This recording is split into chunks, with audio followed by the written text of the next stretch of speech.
Alright, my job fucking sucks. Alright, anyways. Recovered document 135, cassette tape 359, yada yada yada. Let's just get done with this, shall we? Following are documents recovered from Ukraine about somewhere in Frankfurt, Germany. That's what you need to know. Shut up, I'm not answering anymore. Anyways, document subject 001 final results. Subject Gladi, species human fox hybrid kimono fox. Age 24, 10 11 2000. Date format MMDDYY.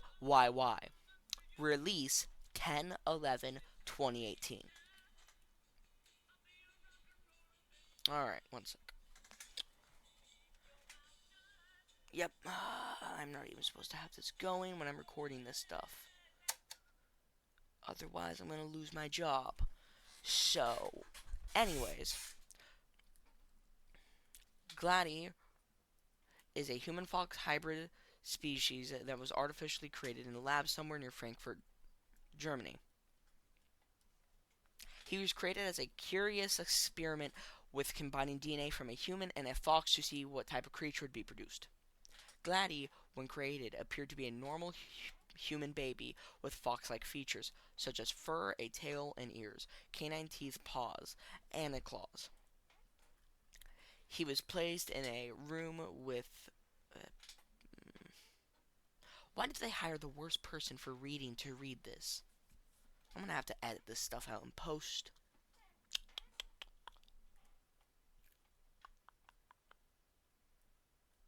Where were we?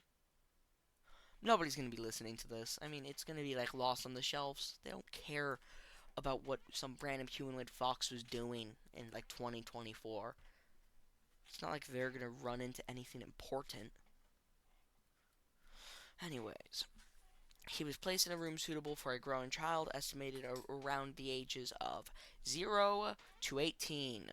This room consists of a bed, desk, technology of choice, books, games, and anything that would be requested by Gladi. Gladi was raised as how a normal child would be raised throughout childhood, with the exception of growing up in a lab. Damn, I need WD-40 for this chair. Anyways, where were we? Oh yes, right. Hopefully I don't get fired. Do they review the logs I write? Nah, probably not. Since he was part human, he could learn and speak languages as a normal human could. He initially was taught to speak German and eventually British English in his later years of learning. Gladi would okay. Gladi would be brought to a school in the lab where he would only attend. A teacher would teach him math, language arts, science, history, and even psychology about high school level. He would normally speak to his teachers and scientists in a way to engage and learn more about himself and practice his language learning. He made friends among the researchers and facility staff. Gladi was fed a normal human diet consisting of high-quality foods such as steak, chicken, spaghetti, chicken noodle soup, chicken sandwich, salads, beef, ham, and lasagna. It appears even though he has fox anatomy, he still has some human anatomy in him as well. His entire anatomy is unknown, but it is known that he can digest and safely eat and drink whatever a regular human can without issue. Okay.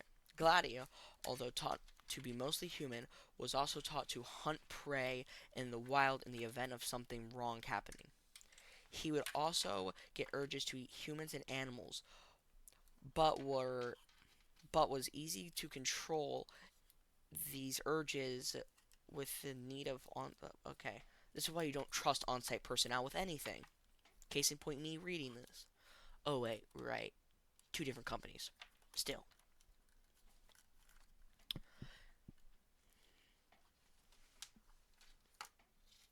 Where were we?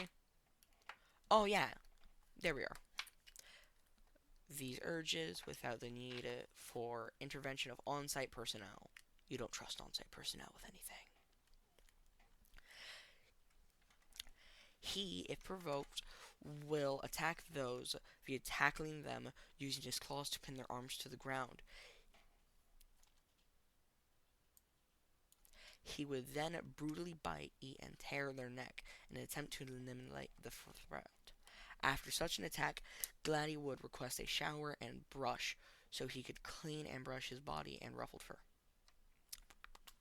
When Gladi turned 18 years of age, he was legally classified as a German citizen and therefore no longer under the custody of the research facility personnel or any of its contributors. He was promptly released into society as a human-fox hybrid with the basics to live off, such as a home. Once Gladi moved out of this facility, he promptly joined the Not Gonna Read That, feeling as if his duty were to serve his country. Although it was hard, he eventually was able to convince the government officials to let him in after he met the requirements. After attending and completing basic training, he was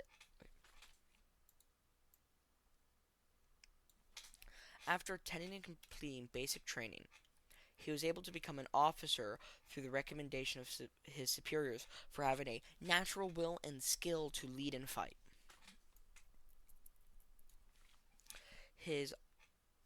He attended officer school and passed, receiving the rank of first lieutenant. He was the executive officer of hotel company within the 26th Mechanized Regiment. The entire process from enlisting to becoming an officer took 2 years. Soon after becoming an officer, Gladi would have some time at his home to relax. On the night of his arrival home, he went out to a restaurant to eat. That is when he met a server, another kimono fox hybrid. Wow, they were just stalking this person, weren't they? Wait, aren't we doing the same thing? One sec. Jeff, aren't we doing the same thing? Anyways. Okay. They had a normal time till it came for Gladi to leave. That's when the other kimono fox offered his phone number to Gladi. Gladi accepted and went home. He invited the other kimono fox over to his house, which the other kimono fox accepted, and came over after work. Gladi accepted and went home. He invited the other kimono fox over to his house, which led the other one to Gladi accepted and went home. He invited the other kimono fox over to his house, which the other one accepted and came over after work. That's when Gladi and the other fox introduced themselves to each other. Eventually, the other fox introduced themselves, and eventually a bond with each other became a romantic relationship. Jeff, why'd you give me this one? Why did you give me this one, Jeff? Are we serious? Jeff, for the last time, I'm not accepting anything from you after this one. Wait, you have donuts? I'll behave. Oh, fucking hell, Jeff.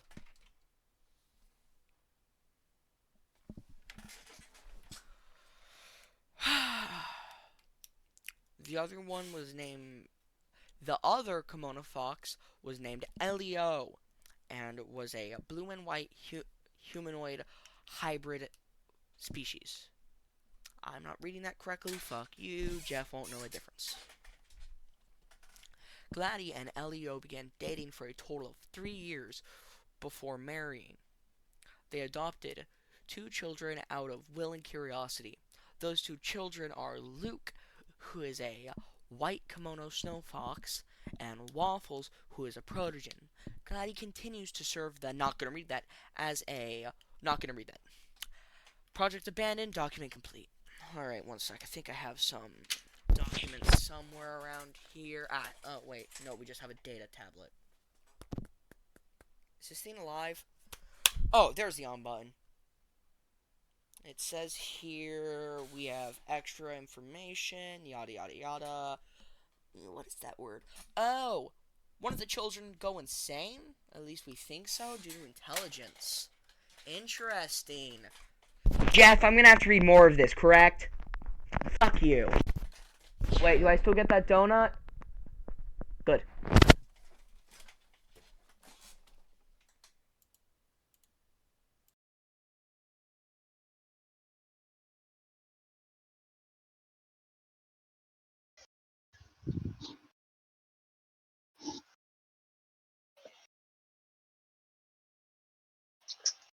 Log 16. The date be June 29th, 2021. We're finally leaving Afghanistan. My deployment lasting a few months. I can't say it was like a vacation, if anything. It was the definition of hell, suffering, torture, and the creation of bad memories. Even though we're done here, I can still hear the voices. I can still imagine all the blood. I can still taste the blood in my mouth from those who had to tear their necks out. The taste of human flesh and the blood in my mouth always haunts me. I was so close to death, so close to not returning home. I can still hear the distant gunfire. I can still hear the close gunfire, like it's in the same room as I. Loud. I turn too fast, I see a figure. It looks like a Middle Eastern man pointing an AK-47 at me. It takes a moment for me to realize that it's just me going crazy. I can still hear the screams, that of my fellow comrades, and that of once my enemy. I saw him get shot. I tried to help him. My comrade, he was bleeding a lot. He couldn't stop screaming. I still hear his blood-curdling screams in my sleep. Impossible to get out of my mind. Did I really try my hardest? Did I fail him? I can still see the face of my enemy. I dream of a situation I was once in. I was in a room, surrounded by battle, my attention taken by the need to fight back. They had me inside a house because I got shot in my leg. My injuries tended to temporarily. A man, a Middle Eastern man, he entered through an open door. He aimed a gun at me. A rifle of sorts. The infamous Automat Kalashnikov 47. I had a little time to react. I charged and tackled him. Luckily he didn't get a shot off. I pinned him to the ground, dug my claws into his arms, and I started tearing away at his neck. He has screams of horror, screams that I cannot get out of my head. Months after the incident, I look down at my body. I see blood on my clothing, blood on my fur, blood on my body.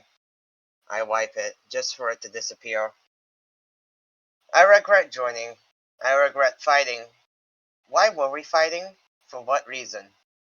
Men under my control died, all because of me. I didn't do my job of leading, and men died. It's all my fault.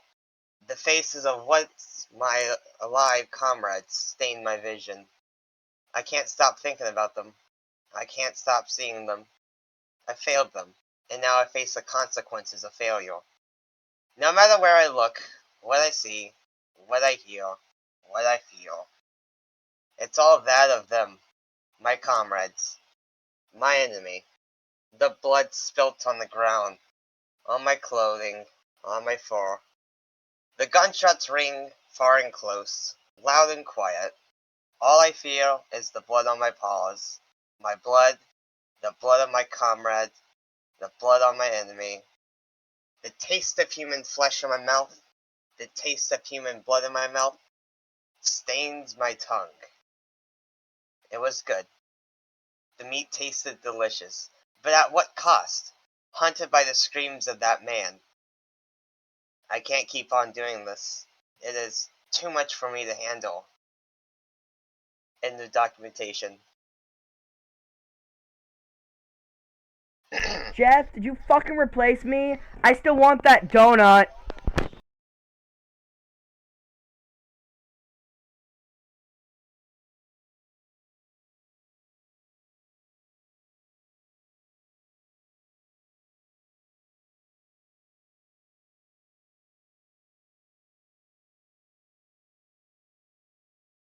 Personal diary entry.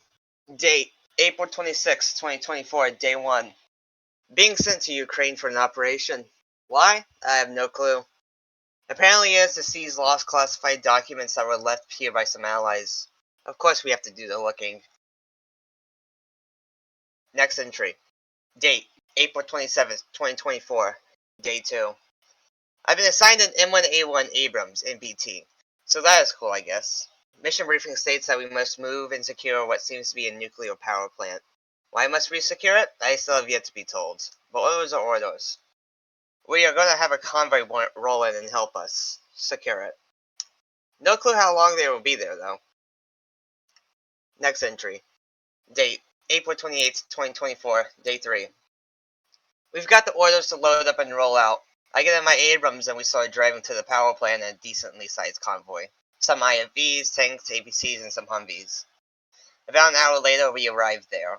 We secured the objective without much of an issue. I'm curious as to why there are a bunch of what seems to be abandoned and destroyed tanks. T-Series. Hours later, everybody but me gets the order to leave and return to base. Why must they keep me here? How long will they keep me here? Many questions, many unanswered. I look for a strategic position to place my Abrams, a place that is combat effective for the M1A1. I sit in the forest, and after a while I switched and moved positions inside of a warehouse. Nobody would expect an Abrams MBT to just sit inside a warehouse waiting for someone to come by. I sit in the warehouse with my engine off, waiting. After a good while, I get sleepy and I fall asleep inside my Abrams. Pretty comfy after a while of doing it. Next entry. Date, April 29th, 2024. Day 4. It is early morning, super foggy, and somewhat dark. I need to find fuel, so I get out and search for it. As I am looking for fuel, I hear a sudden click sound. I quickly turn towards it and look, aiming my HK-416. I can't make out much besides because of the fog. But it seems like almost a man looking at me from a distance. I can't tell if he's holding anything or not. I head back to my Abrams and get in, moving to the other side of the warehouse, opposite from where I saw the figure. I made sure to aim my turret in the direction of him, just in case, also having a heat round loaded in my 120mm cannon.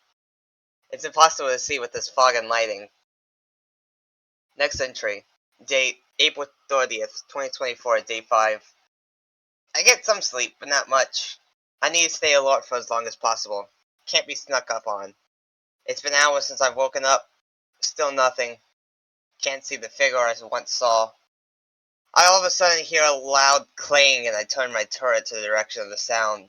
A pipe lays on the ground where the heck did it come from? After a while of pointing my turret towards the pipe, I determined there was no use to just be aiming at the same thing for such a long time. I traversed my turret to the front. A pile of documents lay there on the ground. Are those the ones I've been sent to find? I turn my engine on and advance towards it. As I am driving towards the pile of documents, I hear a loud explosion followed by the jitter and hard left turn of my tank.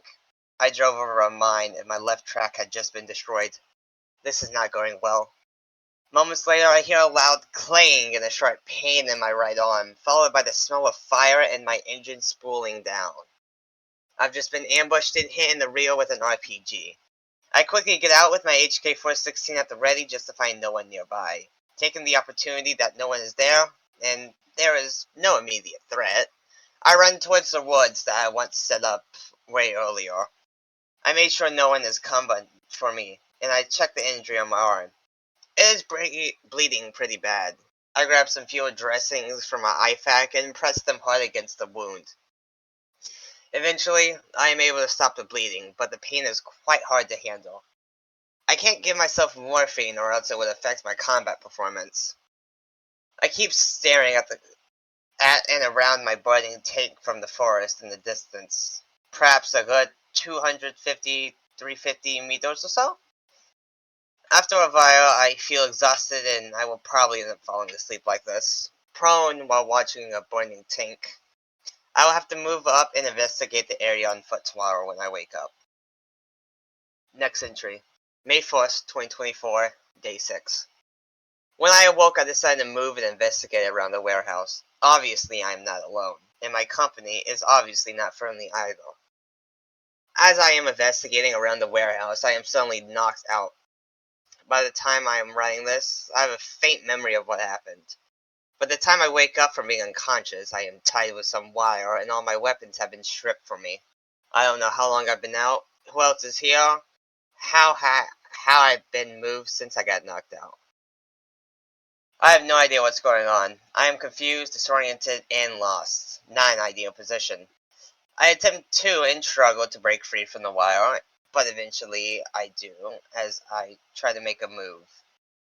The man points what appears to be a Makarov at me. If I move, I fear he shoots me. He grabs something and slowly approaches me. He has zip ties and ties my paws together. I don't resist, but it is hard to not attack. He then moves me and attaches me to a solid steel support beam. Great. He goes back over to his stuff and sleeping bag. Now, since I've seen him up close, I can tell he's Russian. He's got the uniform, the gun, gear, and equipment. He seems to grab his radio and talk to someone on it. I can't make out what they're talking about since it sounds like they are speaking Russian. I have no understanding of Russian. The Russian asked me if I knew English. He said it in a very broken English, so it is obvious that he doesn't know the language too well. After I replied, he then asked me for my name, which I gave him. All of a sudden, another voice came over the radio, and it sounded stern and serious. The Russian voice stopped talking over the radio and put it up after hearing the new voice. The Russian, a few moments later, showed me a picture. From what I can tell and remember, it was of what appeared to be a radio in a base with a cross X over it. I believe he was trying to imply if I had communications to my base. I had not. My radio was broken and was broken when my tank was hit in the rear. He then points to his radio, and I gesture with my snout to my radio, which is damaged beyond function, and an open pouch on my plate carrier. He then grabs a second radio and places it in front of me. I try to pick it up, but since I am cuffed to the steel beam, I am unable to. He then cuts my zip ties, but in the process of cutting, he ends up cutting me. I instinctively bit hard into his arm with full force. After a few months of me clinging onto his arm, I let go and he pulled his Makarov on me. Luckily for me, he drops it onto the ground in front of me, likely because his arm is weak. Anyways, I take advantage of this opportunity and pick up the gun and aim it at him. I've now taken control of the situation. I gesture with him. Yeah, sorry. I gesture with the gun for him to sit against the wall. It doesn't take long for him to go up against the wall and sit down.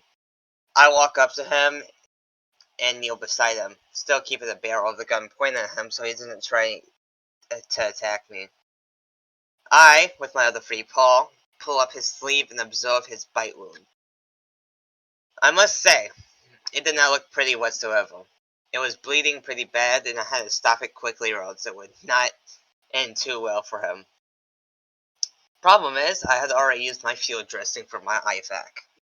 I checked over him for anything that could, maybe, have any medical supplies, but he didn't have any on his person.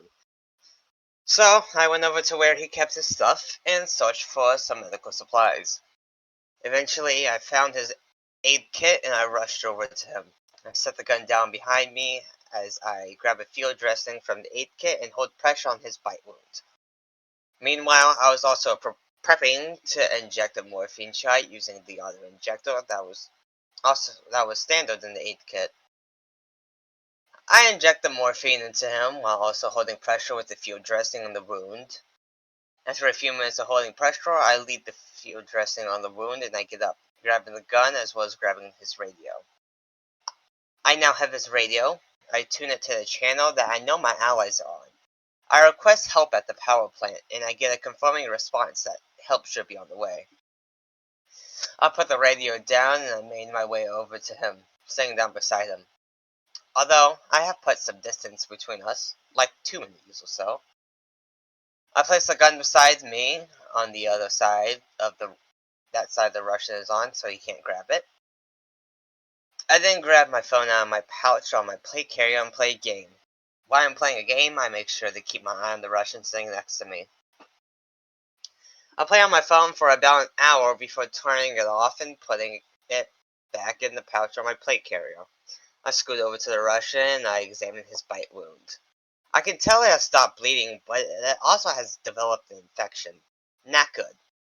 I get up and search the disinfectants, but before I can start searching, I hear a sound in the distance. The sound is that of what I believe to be a helicopter.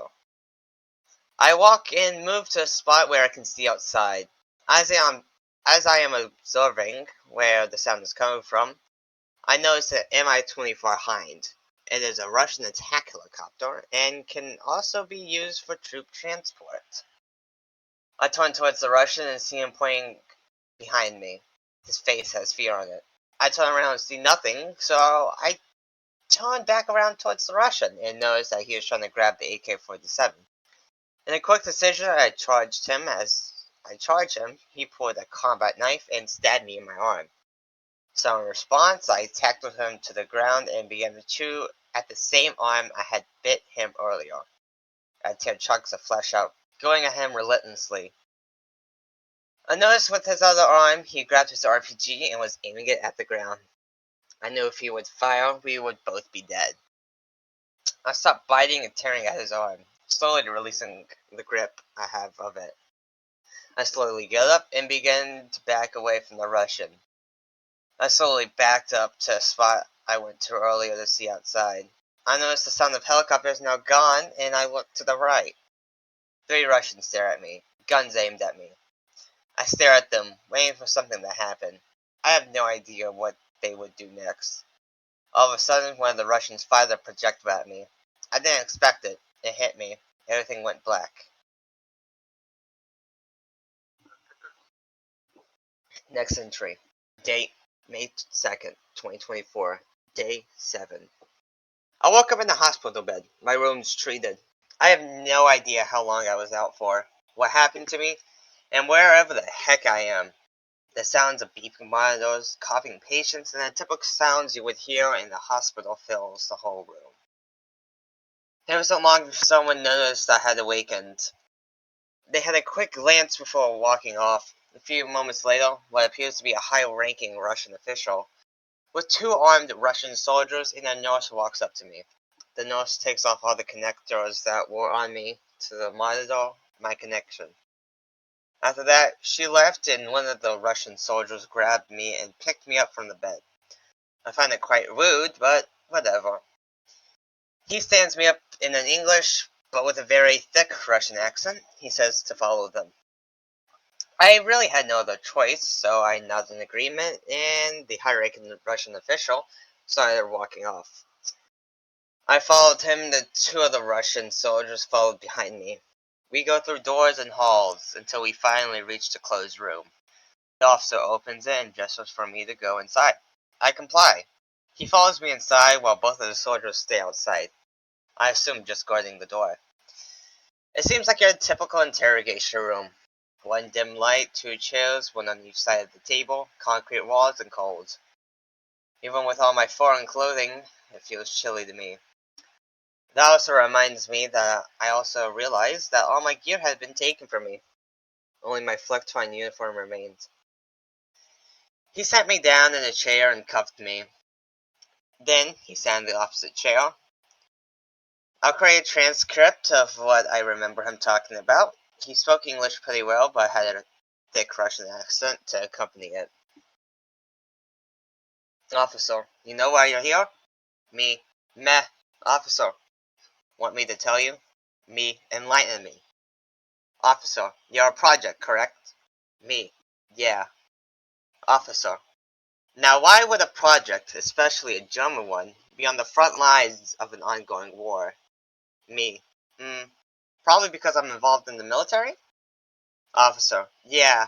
And that might be that. All of a sudden, one of the soldiers outside barges in and yells something at the officer. I don't know what he said because it was in Russian, and I have no understanding of Russian. The officer quickly got up and rushed outside. They left the door open, but I was still cuffed, so I couldn't really do anything except just sit there.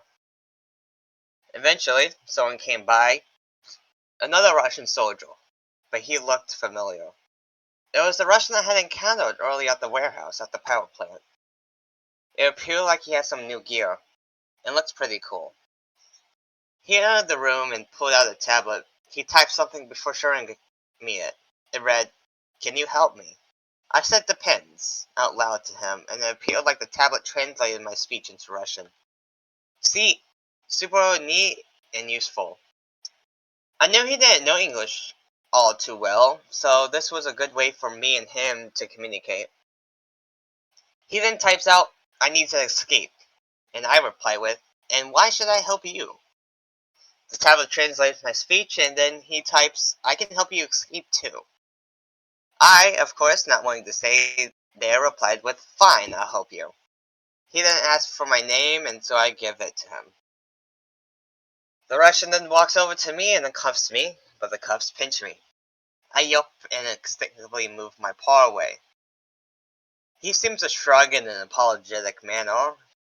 He turns towards the door and moves to it.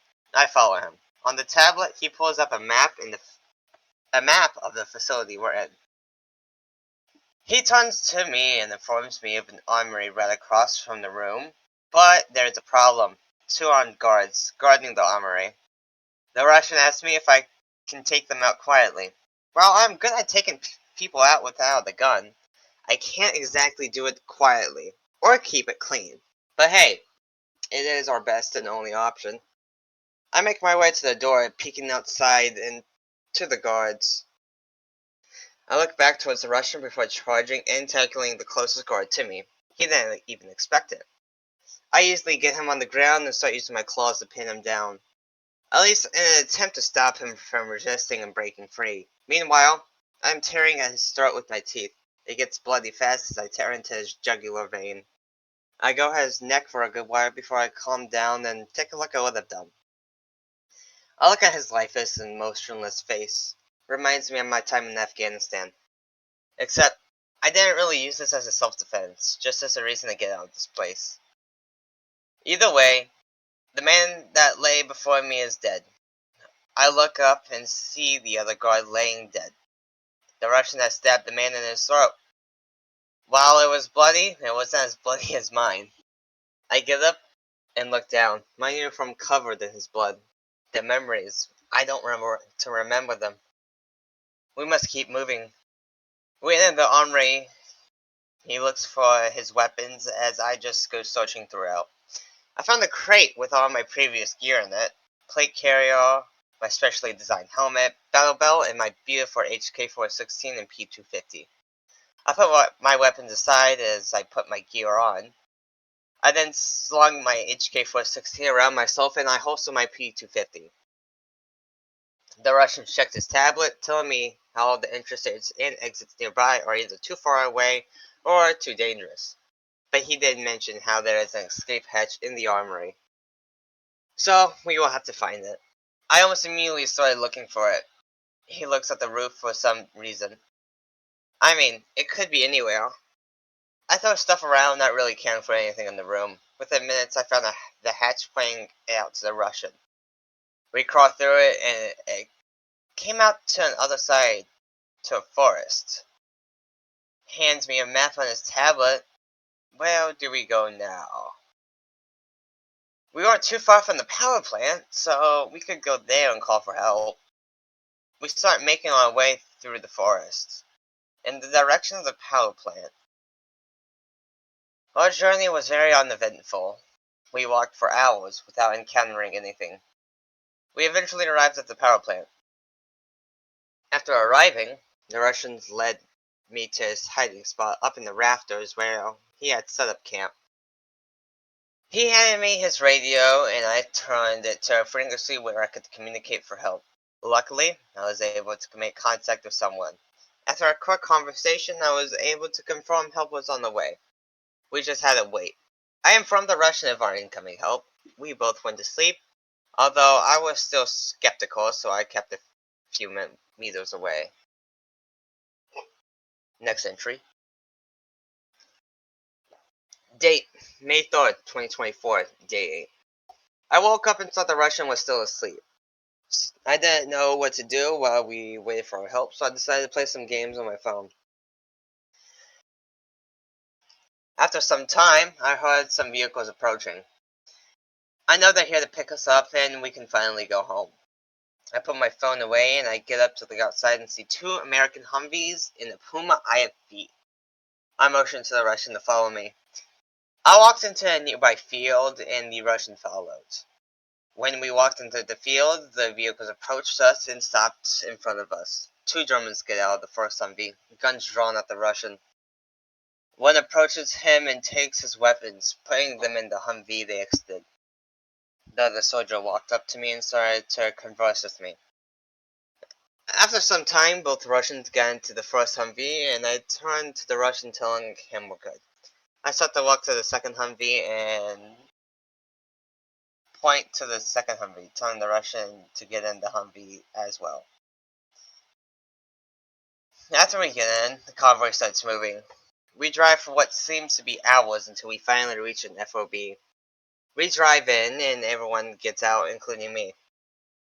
The Russian follows me as I walk into the command building of the FOB. I enter it and the Russian follows along.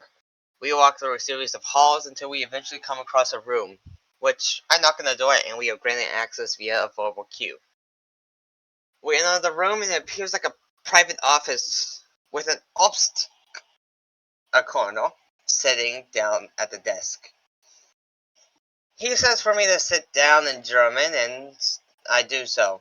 He then gestures for the Russian to sit down next to me. The officer looks at the Russian, who is now sitting down next to me, and informs him that he will be sent to Germany, where he will be questioned and I will be sent home. We both nod in agreement, and then he tells us to go to our assigned barracks and get a good night's rest. We both listen and get up, walking outside to the barracks we were specifically assigned to us. As we both arrived, we settled in quite quickly and went to sleep. Next entry. Date, May 4th, 2024, day 9. We were woken up early in the morning by a German soldier. He tells us that our flight is ready. He said it in German, so the Russian didn't understand. I turn to him and tell him our flight is ready and to follow the soldier. He gestures to us to follow him, and we do so.